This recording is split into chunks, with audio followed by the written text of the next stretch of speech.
안녕하십니까. 오늘 만선 상영 후에 김수영 감독님과의 관객과의 대화를 진행하게 된 한국예술종합학경학과의 김홍주입니다. 반갑습니다.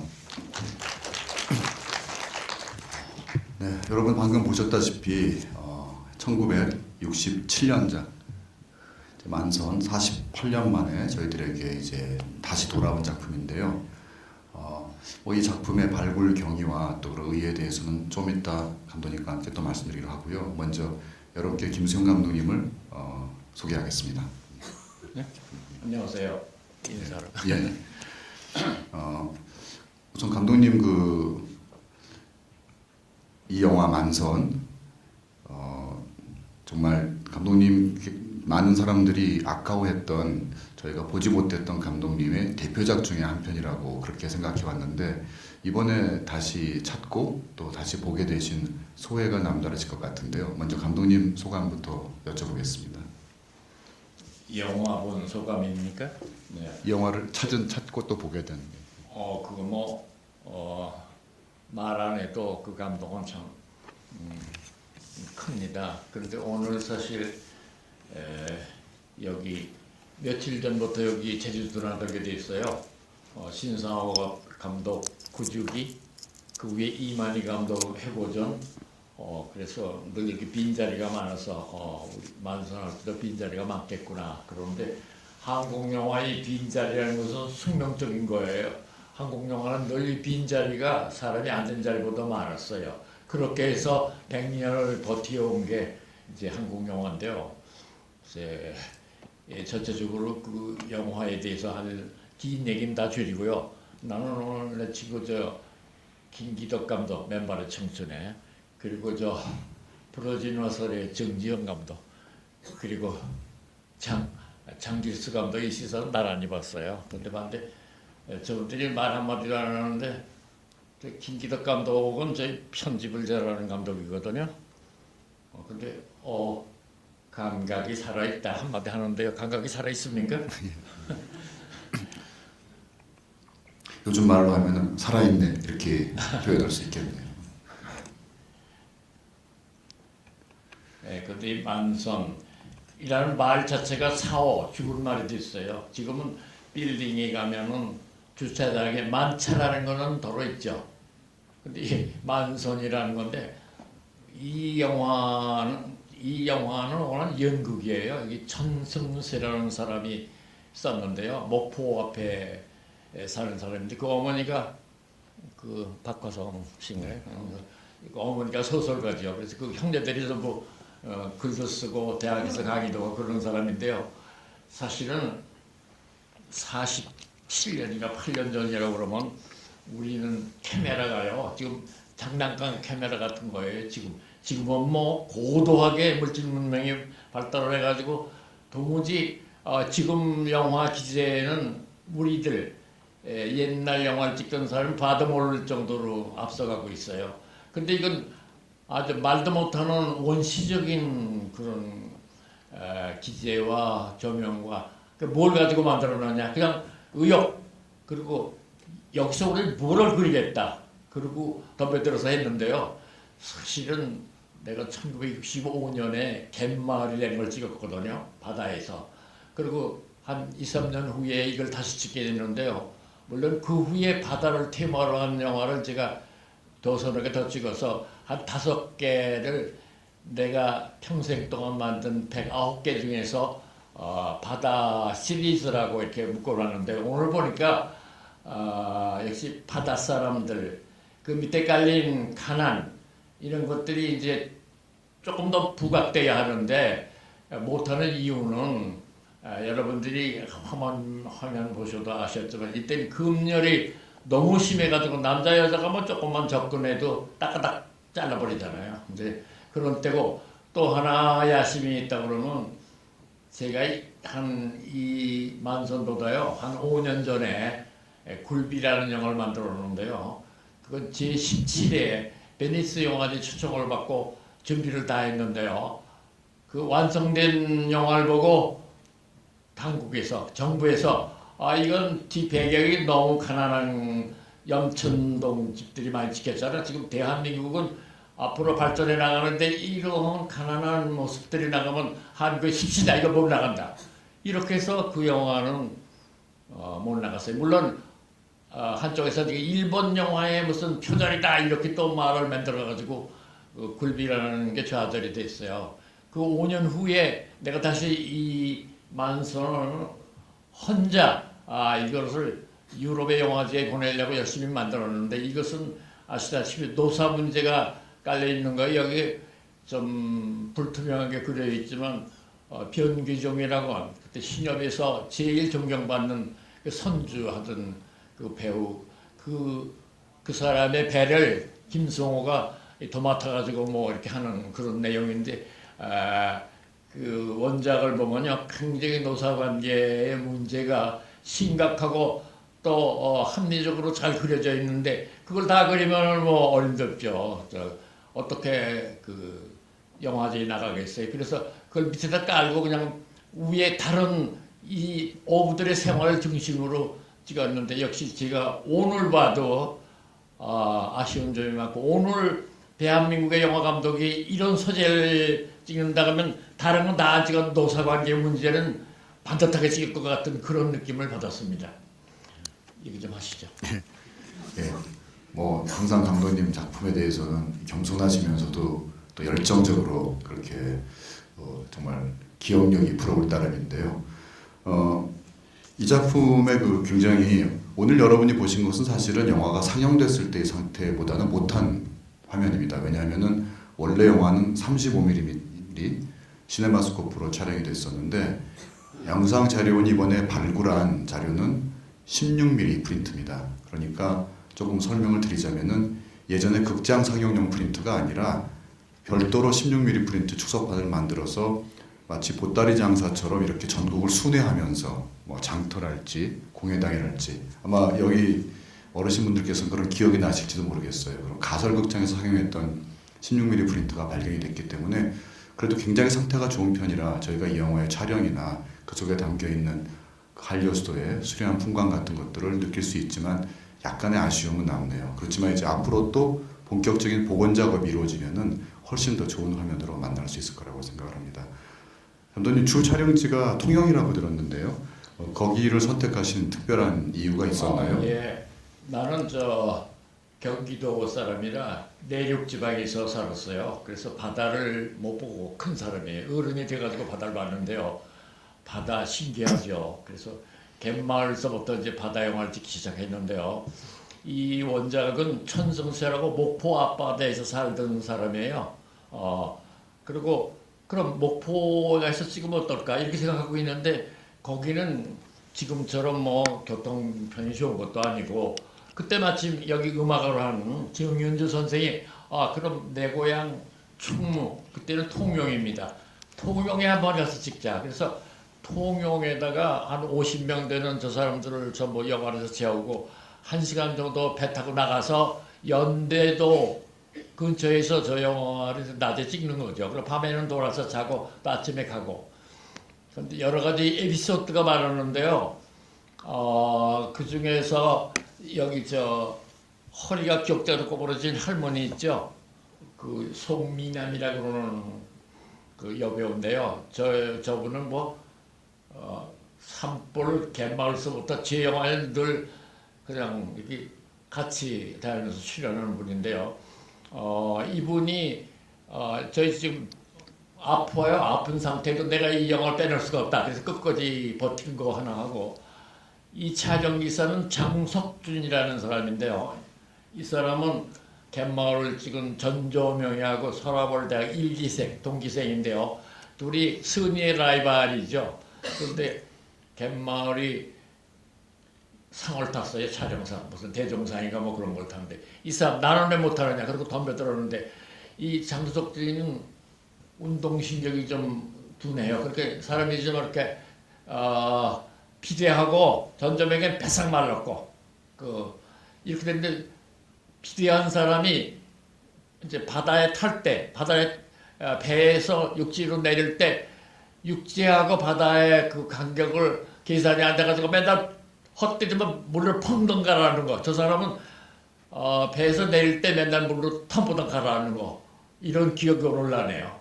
그리고 이 바다하고 이 배하고의 균형이 안 잡혀서요. 늘 이런 널판지를 놓고 거기를 이제 걸어가서 배를 타고 또 배에서 육지로 걸어오는데요. 젊은 사람들만 껑충껑충 뛰어가고 무거운 거 메고도 가는데요. 단지 그냥 강아지 마냥 네 발로 기어가는 사람이 하나 있어요. 김승호 선생. 이는 도무지 그런 데 못 가거든요.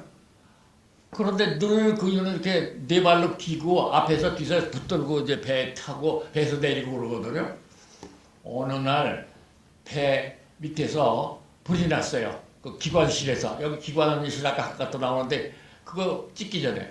그래가지고 배에 탔던 사람들이 와 하고 뛰어나오는데 바다로 뛰어들어갈 수도 없고 이제 나오는데 하여튼 그 용감한 조명대원들이 불을 꺼는데요. 보니까 김승호 선생이 안 배잖아요. 그니까 도무지 그 북새통에 나올 리가 없는데 쳐다보니까 와서 제일 먼저 뛰어나와서 저 맞이 있어서 나 여기 있어. 이제 그거는 생각이 나는데 역시 위험한 때는 먼저 알고 그렇게 어떻게 네 발로 기어갔던 사람이 그걸 강동정 뛰어서 저쪽 가인에서 지금도 수수께끼입니다. 아마 그 워낙 명연기자셔서 불나는 배에서 탈출하는 연기를 하신 게 아닌가 하는 생각이 드네요. 뭐 그럴 때는 겁도 없이 될 것 같은데 연기자 이제 말씀을 하셨는데 방금 말씀하신 그 장석준 촬영 감독님은 70년대 아마도 별들의 고향 그런 작품들도 찍으셨고 또 한국 영화 기술사에도 많은 업적을 남기신 분인데요. 저희가 이 영화를 통해서 또 그분의 작품을 한 편 또 새롭게 만나겠다는 즐거움도 있는 것 같습니다. 연기자들에 대해서 좀 여쭤보겠습니다. 사실 이 영화는 정말 그 당시에 충무로의 주연 배우들이 뭐 아주 거의 다 나오도 할 만큼 허장강, 김승호, 신영균, 남궁원, 또 박노식, 주중녀, 남정임, 아까 말씀하신 그 변기준 선생님, 또 김칠성 이런 분들이 나오시는데요. 저는 영화 도입부에 보면서 한 장면에서 이렇게 막 전율을 느꼈어요. 왜냐하면은 그 빈 상여죠. 관을 메고 산을 올라가는 장면에서 한 프레임 속에 제일 앞에는 허장강 선생님이 계시고 김승호, 신영균, 남궁원 이 네 분이 한 영화도 아니고 한 프레임 안에 같이 잡히시더라고요.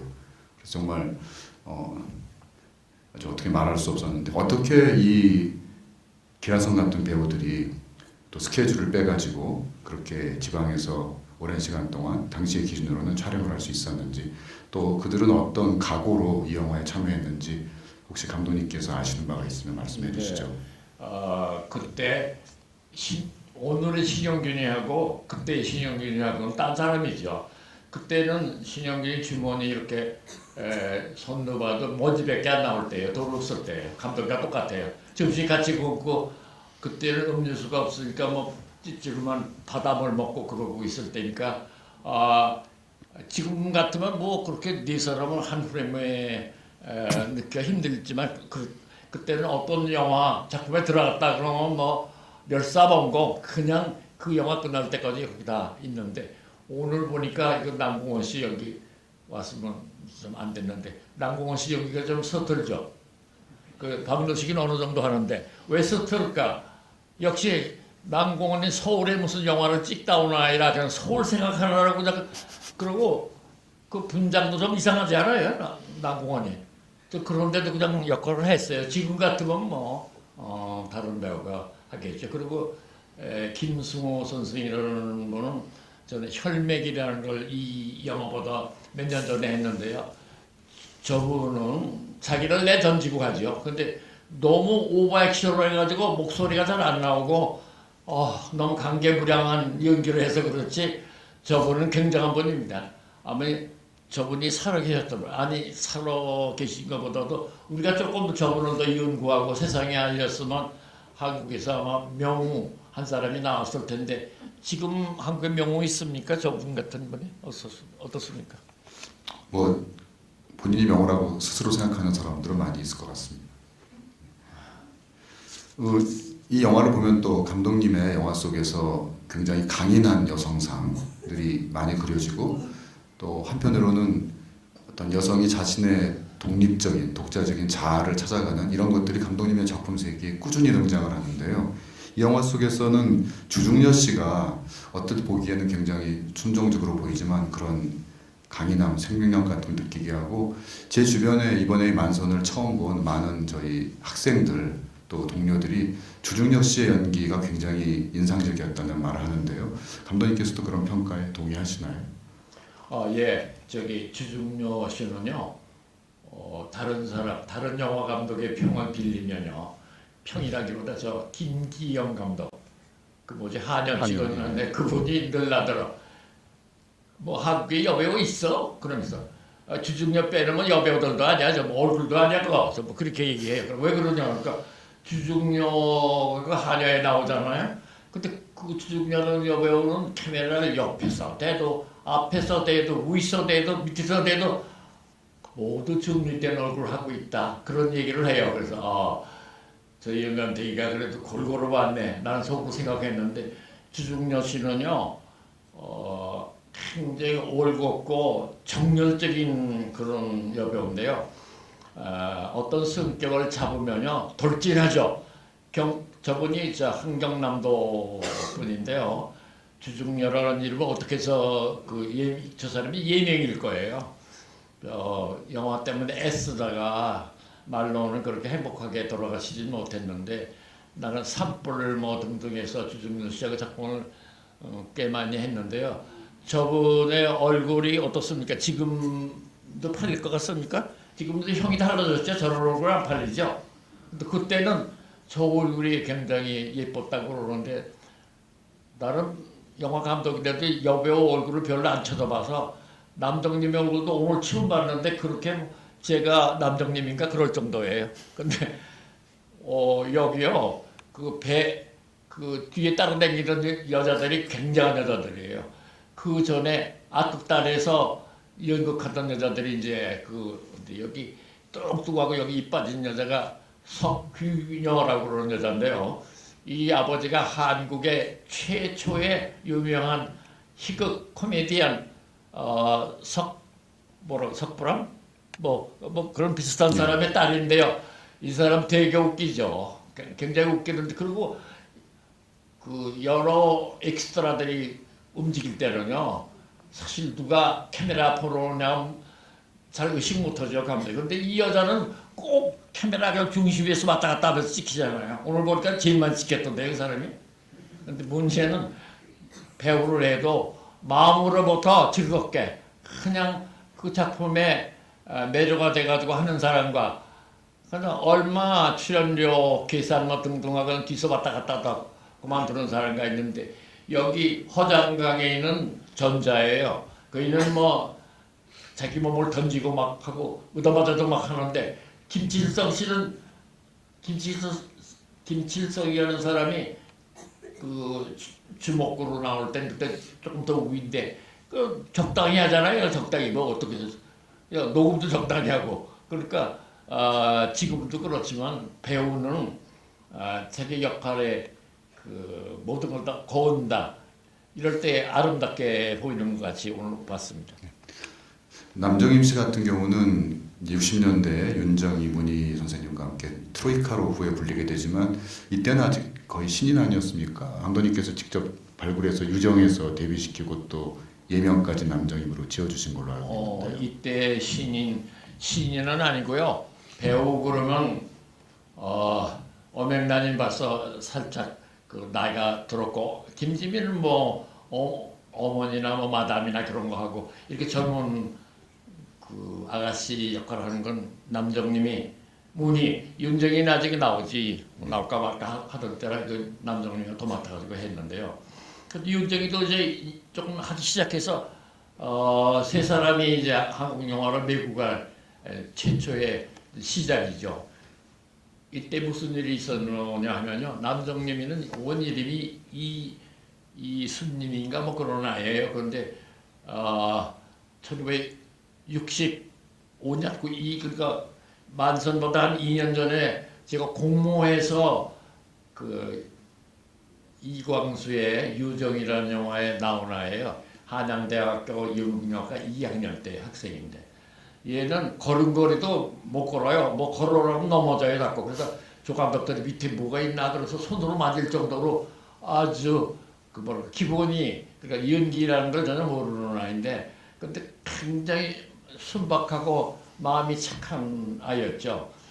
왜 그 남정님이 말을 하느냐 하면 우리는 트로이카라고 해서 세 여배우를 얘기하죠. 근데 두 사람 문희 씨하고 윤정희 씨는 살아있고 요즘도 가끔 만나서 얘기도 하고 밥도 먹고 그러는데요. 남정님이 죽었잖아요. 근데 남정님이 그 유정에서 데뷔해서 죽을 때 웃음소리라고 저 최인훈이 원작의 영화인데 그것도 내가 찍었는데 그거 찍고 죽었어요. 죽었는데 남정님이가 지금 조금 두 다리를 뻗고 저 세상에 가서도 행복하게 생각한다면 그 남편이 아직도 세월을 안 하고 60이 넘었는데도 남정님이라는 아이 둘 데리고 그냥 남정님을 생각하며 살고 있다는 거. 이걸 남정님이 아마 지금 행복하게 생각할 겁니다.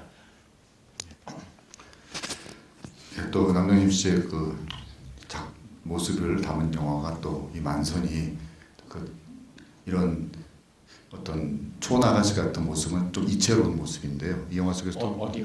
이 영화 속에서 남정님 씨의 모습은 굉장히 도회적이고 좀 그런 이미지였는데 이 속에서는 남정님이 쓸데기 없잖아요. 그냥 난 지금 만선은 다 잊어버렸어도요. 남정님의 그 역할 이름을 알아요. 슬슬이거든요. 그러니까 왜 슬슬인지 뭐 원작이 그렇게 슬슬인데 여기서는 그냥 신영전이라는 아이도 그렇고 그리고 도무지 금요를 핑계하는 건 아니지만 남자 여자의 정사씨를 못 찍게 하잖아요. 뭐 정사 그리고 조금 더 나가서 인류가 이렇게 발전하고 인구가 많아지는 거지.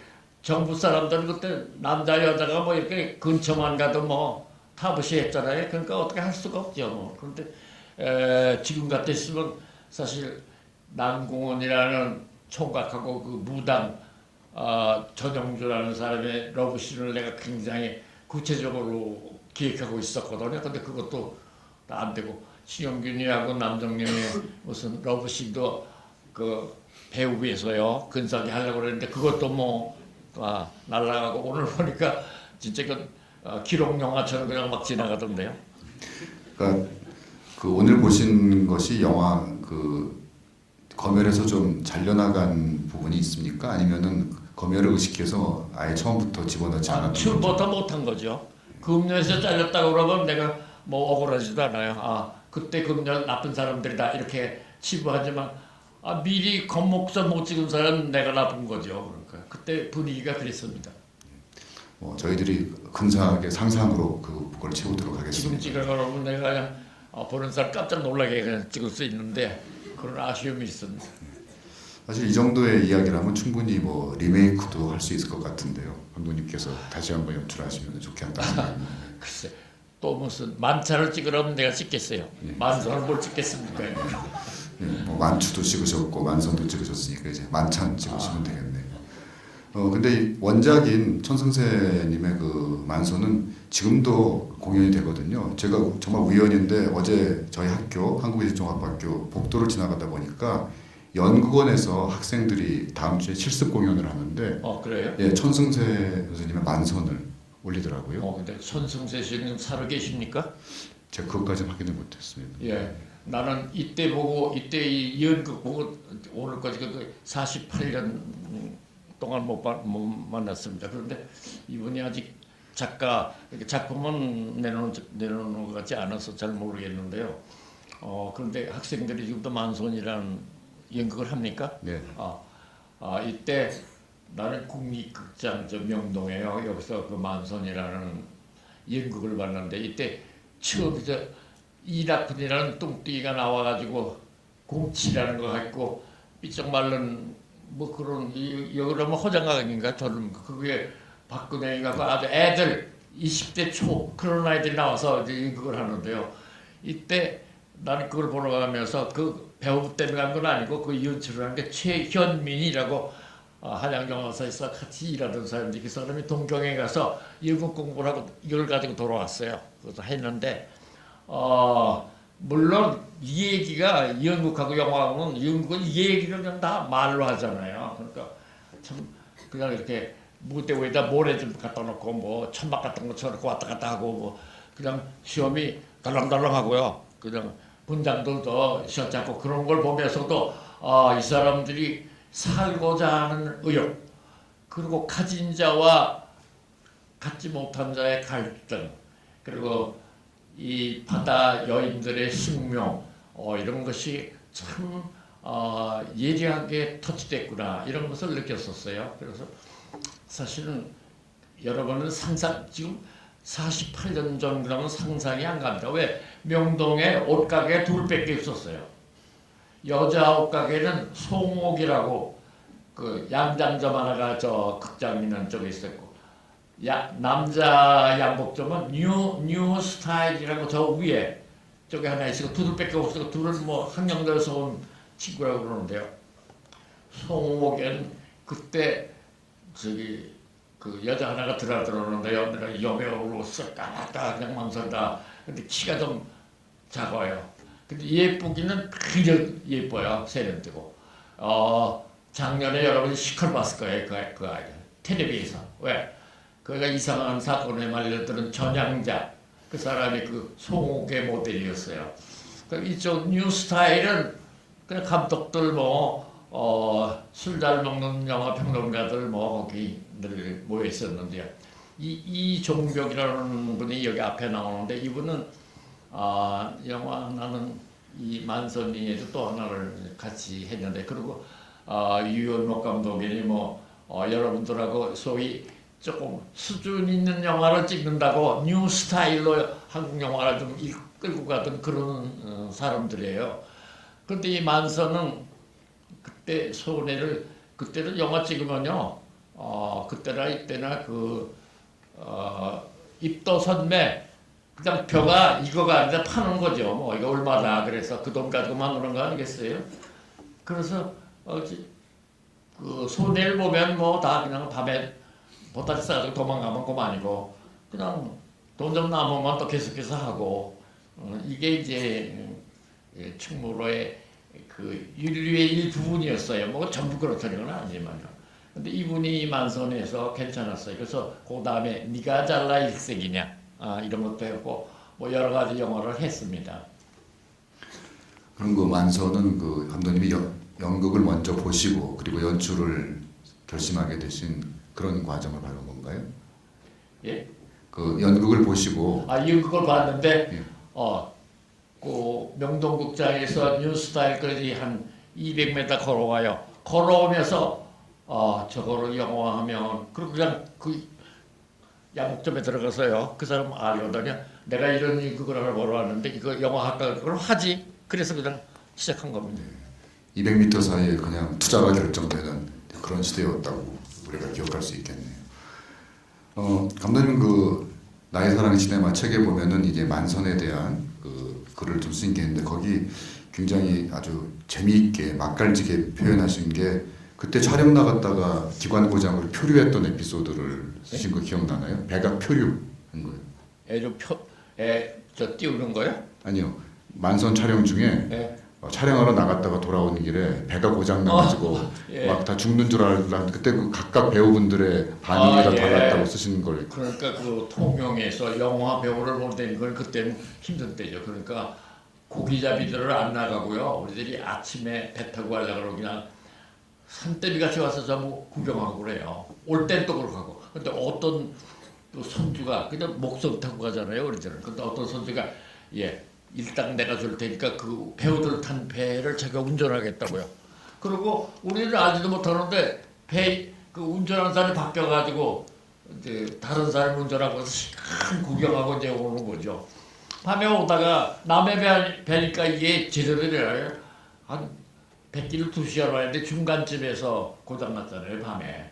그러니까 그때는 목선이니까 무슨 통신 그때 무슨 휴대전화가 어디 있어요? 아무것도 없을 때 그냥 서로들 그냥 말로 통하던 그런 때인데 깜깜한 밤에 그 배가 저거 가을인가 봐요. 왜 그러냐면 저걸 찍으면서 세트 그 방안을 했는데 남정님이 입에서 그냥 말같이 그냥 하얀 느낌이 확 막 나오잖아요. 그걸 보니까 그 겨울이거든요. 늦가을에 좀 오다가 이렇게 배가 멎었잖아요. 그 바다에서 낮에도 그런데 밤에 배가 멎으면요 이렇게 표류하다가 어떤 그 암초에 딱딱 치면 그냥 배를 그냥 파산되는 거겠어요. 그럼 다 가라앉아 죽어야죠. 이런 때 그냥 막 떠들고 근데 그 아까 얘기했던 석균요 낮에 얼마나 고구마를 많이 먹었는지 그냥 변소 찾아가는 건데 거기 변소가 어디 있어요? 이 상황 속에서 그 비영기정 선생이 기도하는 거 그분이 크리스찬이거든요. 하나님 우리 좀 살려달라고. 근데 김승호 선생은 그냥 소리 지르는 건 우리가 뭘 잘못해서 하나님 당신 사람이 이렇게 골탕 먹이냐 막 그러고 소리 지르고 있는데 그래서 남정님이는요 자기 스케줄맨 한테 너 서울 가서 요 작품은 문희하고 윤정이한테 뺏기면 너 뭐가지야? 이러고 싸우고 있었어요. 내가 들으니까. 그리고 이때 주중녀 있죠. 저희가 슬픈 연기 하잖아요. 여기서 이제 본 남편하고 헤어지고 지금 이제 두 번째 결혼한 남자 사이에서 굉장히 괴로운 때예요. 이때가. 그러니까 남자 사이에서 괴로운 때인데 그냥 하염없이 눈물만 흘리고 허장강 씨도 본처하고 새로 얻은 부인하고 사이에서 고통스러운 때 그러니까 그 두 사람은 울고 있고 남정이만 막 싸우고 한 사람은 소리 지르고 기도하고 이런 장면이 있었는데 이걸 만선은 나이 잡아내서도 잊을 수가 없네요. 예, 그래서 감독님이 책에도 쓰셨고 그 책에는 자세히 안 쓰시고 허장강 선생님하고 주영 선생님은 좀 가정 사정이 복잡해서 그랬는지 울고 있었다 했는데 오늘 네, 복잡했어요. 예, 확실한 내용을 오늘 이제는 말할 수 있다 공개하신 것 같습니다. 예, 감독님 좀 시간이 많이 흘러서 여러분께 질문 잠깐 받고 또 제가 계속 하겠습니다. 예, 뭐 만선이나 감독님의 작품 세계에 대해서 궁금하신 게 있으면 간략하게 질문해 주십시오. 예, 손 드시면 저희가 마이크를 드리겠습니다. 예, 뭐 감독님께서 워낙 설명을 잘해 주셔가지고 특별히 말씀하신 것 같은데요. 그럼 제가 질문하면 안 돼요? 예, 괜찮습니다. 저기 조혜정 선생, 영화평론가 조혜정 선생, 조혜정 교수님 저기 앉아 계신데 오늘 처음 봤어요? 옛날에도 봤어요? 저 처음 봤습니다. 지금 보니까 너무 시시하죠? 마이크. 조금 그저 멘트 좀 해주세요. 요즘 평론가가 보는 입장에서 어떻게 비춰지나 이 흑백 영화 소리도 안 들리고 대사가 뭐라 그러는지도 모르고 뭐 그냥 왔다 갔다 하는 그림만 보는 것 같은데 마이크 없습니까? 예. 예. 처음에는 이 대사가 작아가지고 진짜 조금 알아듣기가 마이크 드리세요. 안 들리는데. 예, 저 처음 봤어요. 늘 이제 영화 교과서에서 듣기만 하고 볼 기회는 없었는데 정말 좋은 기회를 이제 갖게 돼서 오늘 달려왔고요.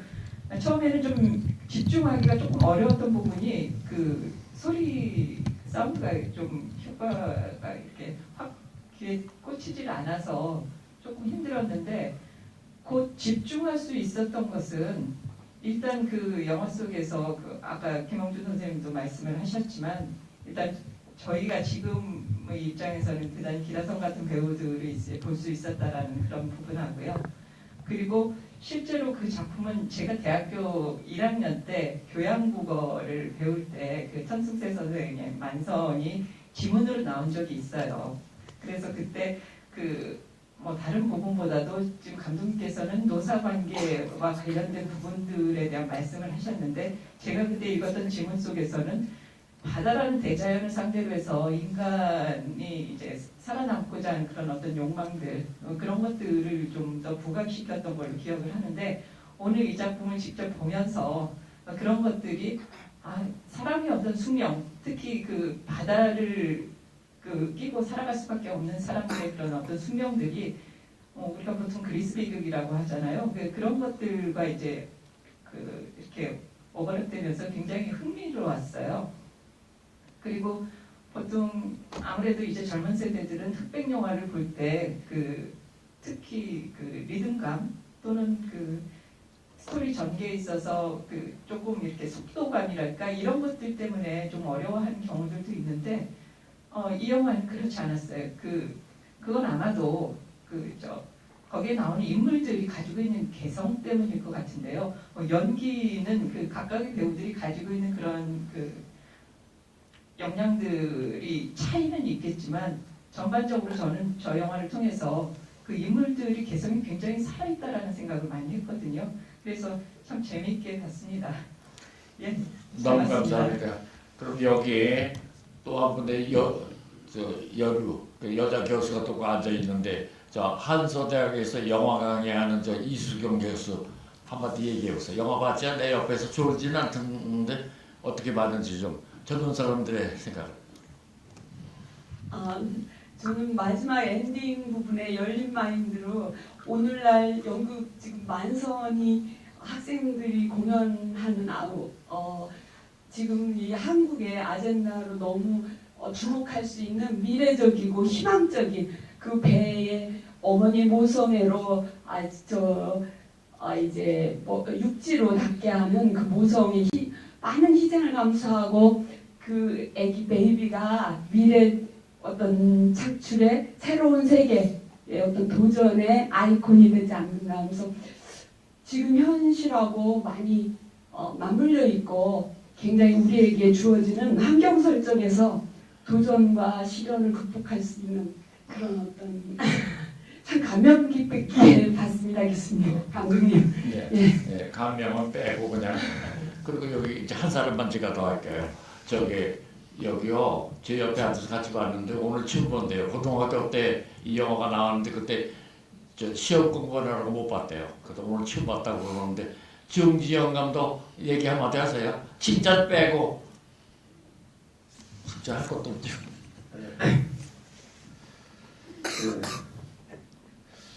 그 감독님께서 그 영화 끝나고 저보고 아무 말도 안 하고 계셨다고, 아무 말도 안 하고 있었다고 말씀하셨는데요.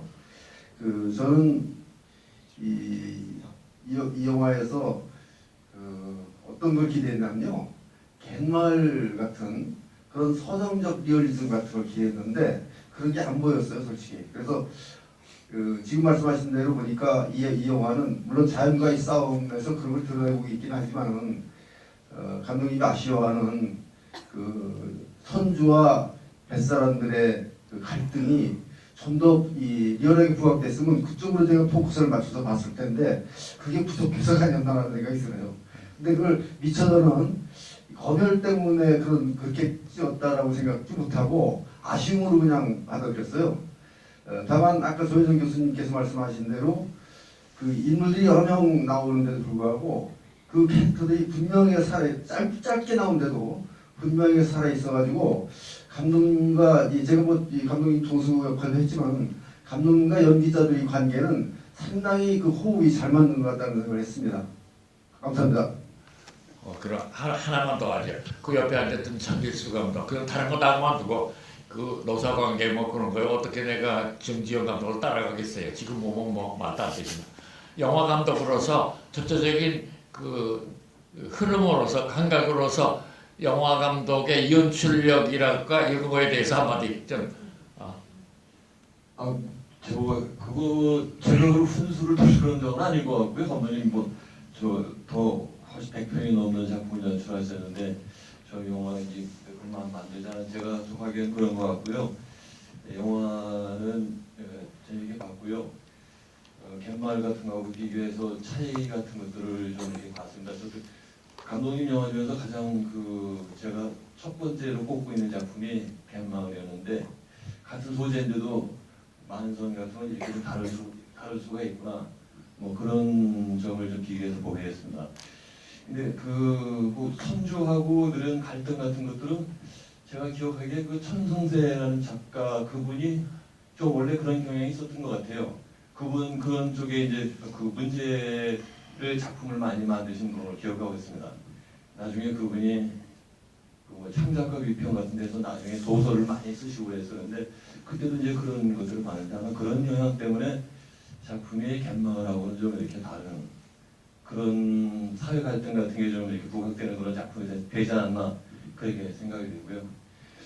뭐 다 좋고 뭐 그 전설적인 그 연기자분들 저는 한 번도 같이 일해보지 못한 그런 분들이 이렇게 다 나와서 이렇게 하는 걸 보는 것이 아주 굉장히 큰 즐거움이었습니다.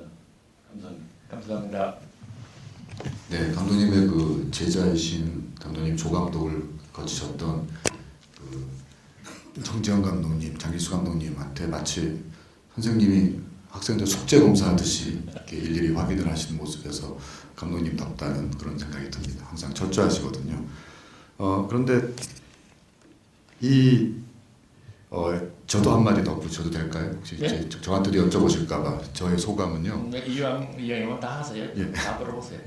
저기 이 영화 러닝 타임이 84분이거든요. 지금 1시간 몇 분이야? 1시간 24분이요. 저희가 오늘 본 24분. 네. 1시간 반이 채 안 되는데 네.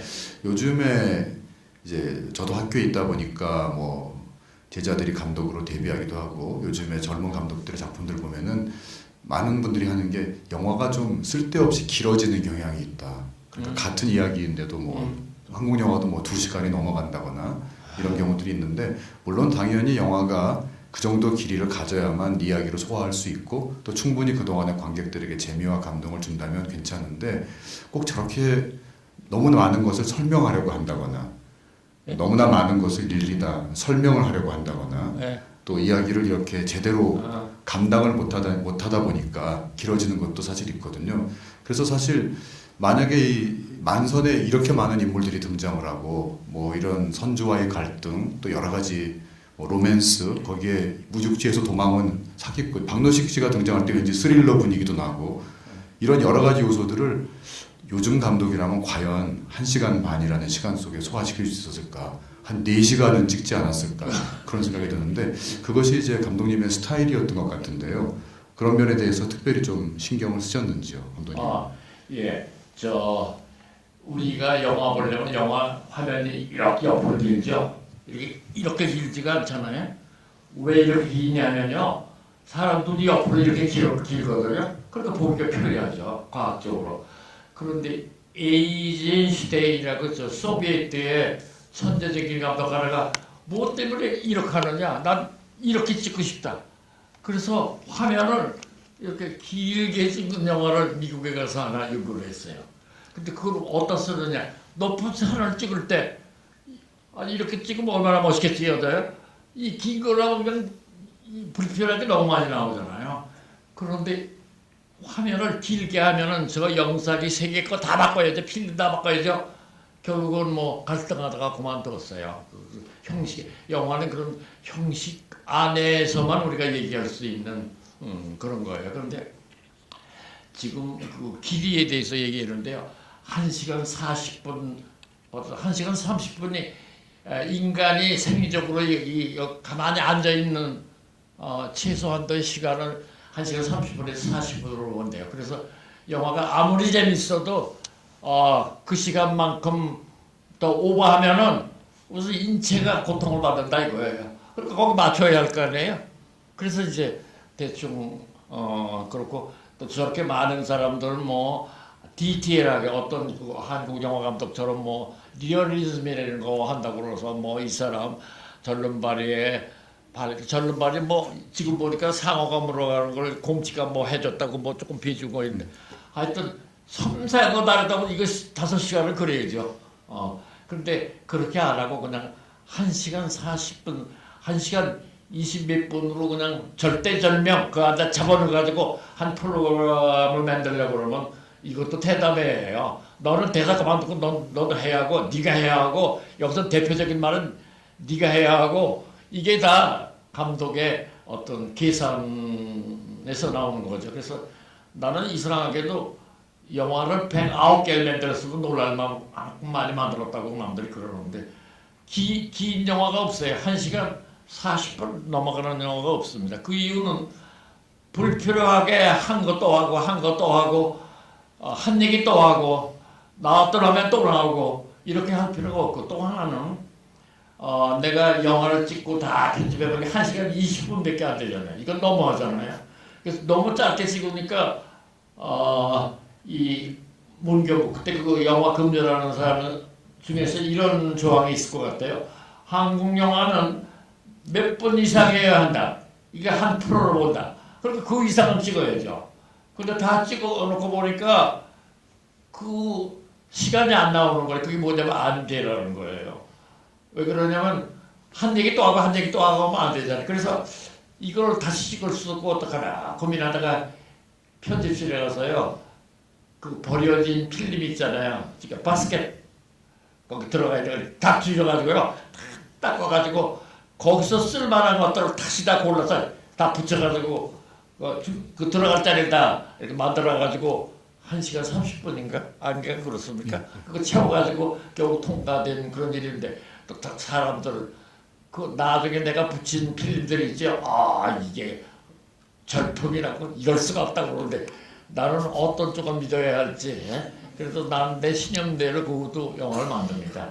그러니까 보는 사람은 나와 영화 1대1로 보고 거기서 어떤 생각을 갖게 되는 거지만 나는 1대 다양한 거가 여러 사람들한테 보여주는 거니까 그러니까 내 생각을 우선 내 스스로 존중한다 이런 뜻에서 하여튼 영화는 긴 영화는 아주 질색이고 제일 싫은 건 긴 연설 있죠. 긴 스피치.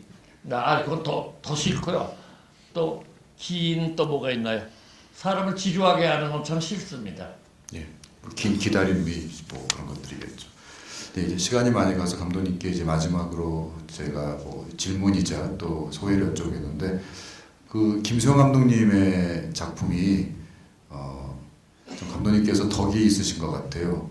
이번에 잃어버린 줄 알았는데 발굴돼서 복원된 게 이번이 3번째거든요.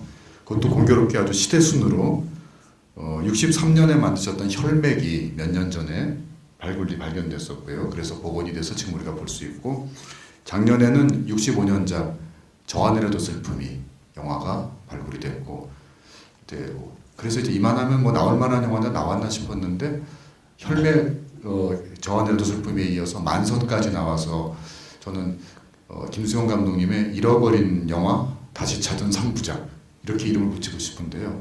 이렇게 새롭게 자신의 영화가 발견될 때마다 그리고 또 그렇게 해서 영상자료원을 통해서 복원되고 새로운 관객을 만날 때마다 어떤 느낌을 가지시는지 참 궁금합니다. 임모태 감독이 엊그저께 이거 할 때 그랬어요. 새 영화가 나오는 건 반갑기도 하지만 그 이상으로 창피하다고. 이제 안 나왔으면 좋겠다고. 왜? 사실 우리들이 돌아보면 창피한 영화도 없지 않아 있습니다. 근데 지금 이 김홍준 교수가 얘기하듯이 전부 소중하게 이렇게 기다리고 또 인정해주고 또 연구해주고 이런 걸 볼 때는 참 옛날 영화가 아무리 우리가 대우를 안 하는 그런 수준의 영화라도 나오는 게 좋습니다. 그러나 나는 참 운이 좋았고 또 이런 얘기하면 또 질시를 받게 되는데요. 여기 이병헌 원장님께서 그 혈맥도 그랬죠. 또 정하는 슬픔 그때 이것도 그렇죠. DVD로도 만들어주고 또 이렇게 많고 조촐한 시사회도 하고 난 뭐 여기에 대해서 너무 감동받고 있어요. 그리고 앞으로 나는 바라는 영화가 내 영화 중에서 있다고 굴비라는 영화 하나 나왔으면 더 이상 안 찾겠어요. 근데 그 굴비라는 게 요즘은 굴비 다 없어졌죠. 좀 이상한 굴비가 나오는데 옛날에는 그렇지 않아요. 자, 마포에서 가만히 이러다가 잔뜩 사다가 집에 갖다 말려놓고 그 마당 같이 말려놓은 굴비 한 마리를 시아버지가 먹었다고 그 김승호 씨죠. 그 며느리 조민영이가 닦아 세우고 막 그냥 야단치는 그런 영화인데요. 그 결국은 효를 그 모델로 하는 영화인데 그런 영화가 하나 나왔으면 좋겠고 그 마지막으로 저 김기덕 감독이 같이 왔는데 그때 충무로를 회상하면서 그때 저 영화를 저희가 볼 리가 없어요. 저는 맨발에 청춘 찍느라고 바쁠 때니까 뭐 이런 영화 봤겠어요. 오늘 보셨으면 아까 화장실 갔던데 그거 빼고 본 것만 얘기하세요. 예, 여기 또 오늘 이렇게 같이 네, 김수영 감독의 우정을 과시하셔 오셨는데 예, 여러분 한번 박수 부탁드리겠습니다. 저는 전에 이 작품을 못 봤었습니다. 못 봤어요. 오늘 처음 봤어요. 네, 오늘 처음 봤습니다. 그런데 48년 전에 만들어진 영화로 보기가 참 어려울 정도로 오늘의 그 감각적으로 제가 일부러 그 컷의 길이까지도 이렇게 한번 재봤었어요. 저도 중간에 편집 출신 감독이기 때문에 그런 부분을 굉장히 디테일하게 좀 봤는데 너무 놀랍고 사실 아까 감독님께서도 말씀하셨겠지만 너무 열악한 속에서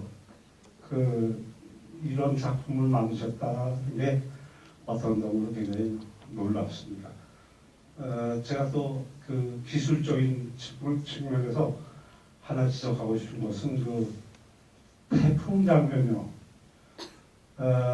그게 실제보다도 굉장히 효과적으로 잘 기록이 되었다. 무슨 장면? 그래서 그런 부분이 굉장히 놀랍습니다. 그리고 전 김희정 감독님을 이 작품 속에서 다시 한번 평가하고 싶습니다. 감사합니다.